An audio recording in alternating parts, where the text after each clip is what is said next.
এক মুসলিম রাজা ছিলেন। নাম ছিল হারুন উর রশিদ। তিনি ছিলেন খুবই ন্যায়পরায়ণ ও আল্লাহ ভীরু শাসক।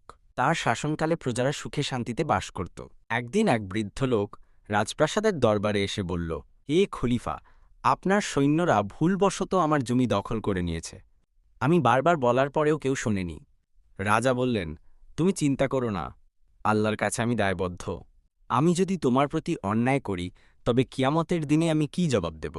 তিনি সঙ্গে সঙ্গেই বিচারক ও সেনাপতিকে ডেকে আনালেন এবং সেই জমি ফেরত দেওয়ার নির্দেশ দিলেন। তিনি আরও বললেন, একজন সাধারণ প্রজার হক নষ্ট করে যদি আমি রাজা হই, তবে তা রাজত্ব নয়, জুলুম। বৃদ্ধ কাঁদতে কাঁদতে বলল, হে রাজা,